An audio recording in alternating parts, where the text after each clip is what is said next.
नमस्ते दोस्तों। आज मैं अपने पॉइंट ऑफ व्यू में और बातें करूंगी। आज मैं बात करूंगी मौके के बारे में, जो हमें जीवन में अवसर मिलते हैं, जिन्हें अपॉर्चुनिटीज़ कहते हैं। तो आज हम अपॉर्चुनिटीज़ के बारे में बात करते हैं। दोस्तों, हमारा जीवन अपने आप आगे बढ़ता है और उसमें अलग अलग मोड़ आते हैं। हमारा जो अपना कर्तव्य है वो है सही चुनना।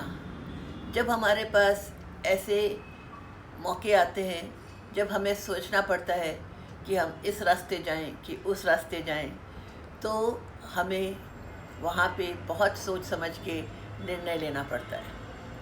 मैं आज ये कहना चाहती हूँ कि हमें बहुत सारे मौके मिलते हैं जीवन में अपने को सुधारने के लिए, अपनी स्थिति को बेहतर बनाने के लिए, लेकिन हम लोग अक्सर गलतफहमी में या अपनी भूल से इन मौक़ों को खो देते हैं। एक छोटी सी बात बताती हूँ। एक पुजारी था, बहुत पूजा पाठ करता था, ईश्वर पे बहुत विश्वास था, मंदिर के पास रहता था और पूरा दिन ईश्वर पे भरोसा करता था। एक बार उस जगह पे बाढ़ आ गई तो पानी भर गया मंदिर में। अब वो पंडित समझा नहीं कि मैं क्या करूं। धीरे से वो मंदिर के ऊपर चढ़ने लगा। कमर तक पानी आया तो वहाँ पे गांव वाले नाव लेके आए और बोले, पुजारी जी आप नाव में बैठ जाओ, हम आपको दूसरी तरफ ले जाते हैं। तो पुजारी ने कहा, नहीं, मैं ईश्वर पे विश्वास करता हूँ, मेरा ईश्वर आके मुझे बचा लेगा। पानी और बढ़ गया तो पुजारी जी मंदिर के ऊपर चढ़ गए और ऊपर जाके बैठ गए। पानी वहाँ पर भी आ गया। जब आ गया तो फिर गांव वाले आए, जो वहाँ के देखभाल करने वाले थे, कि पंडित जी हम नाव लेके आए हैं, आप नाव पे आ जाइए। पंडित जी बोले, नहीं, मेरा ईश्वर आके मुझे बचाएगा। कमर से कंधे तक पानी आ गया। तब तक में ऊपर से हेलीकॉप्टर आया और हेलीकॉप्टर से रस्सी गिराई गई मंदिर के ऊपर और कहा गया, पंडित जी रस्सी पकड़ के आप जाओ, बच जाओ। तो पंडित जी, जिनकी गर्दन तक पानी आ गया था, बोले, मेरा ईश्वर है ना, वो मुझे बचाएगा। और हेलीकॉप्टर चला गया। देखते ही देखते पानी उनकी नाक तक आ गया और वो बच नहीं पाए। जब उनकी मृत्यु हो गई और वो अपने ईश्वर के पास पहुँचे तो उन्होंने ईश्वर से शिकायत की कि आपने मुझे बचाया नहीं, मैं आपका आसरा करके बैठा रहा। तो ईश्वर ने उनसे ये कहा, मैंने तुम्हारे पास 2 बार नाव भेजी, 1 बार हेलीकॉप्टर भेजा, इससे ज़्यादा मैं तुम्हें क्या मौका दे सकता था बचने का।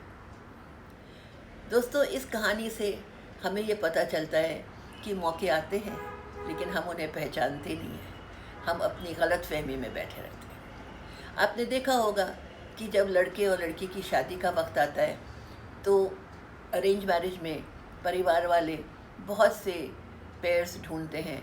लड़के वाले सुंदर लड़की ढूंढते हैं और लड़की वाले अच्छा लड़का जो ढूंढते हैं। और इस मौके में कई बार अच्छे अच्छे प्रपोजल्स आते हैं, लेकिन लोग सोचते हैं नहीं नहीं, इससे भी अच्छा मिलेगा।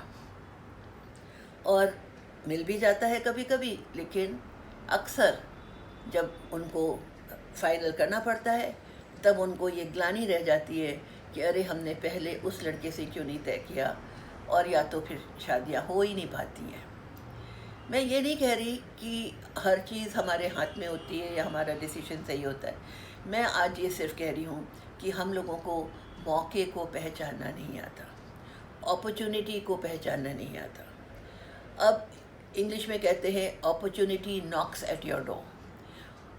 अपॉर्चुनिटी हर वक्त आती है, दरवाज़ा खटखटाती है, लेकिन उठ के एफ़र्ट करके दरवाजे तक जाना और उस दरवाज़े को खोलना, ये तो हमारा काम है ना, वरना दरवाजे पे नॉक करके वो चली जाएगी। तो आज का मैसेज मेरा यही है कि हमें जीवन में बहुत से अवसर मिलते हैं, बहुत से ऐसे मौके मिलते हैं जब हम अपने को सुधार सकते हैं, अपने जीवन को बेहतर बना सकते हैं, लेकिन हम उस ओर ध्यान नहीं देते। न जाने हम किस गलतफहमी में बैठे रहते हैं और अपने पे गलत तरह का विश्वास कर लेते हैं। आज के बाद मैं आप सबसे कहना चाहती हूँ, नज़र रखिएगा, जब कोई मौका आए किसी अच्छी चीज़ के लिए तो आप ज़रूर उस मौके को ग्रैब कीजिए, उसको पकड़ लीजिए और उसको एक्सेप्ट कर लीजिए, क्योंकि मौके बार बार नहीं आते हैं। नमस्ते।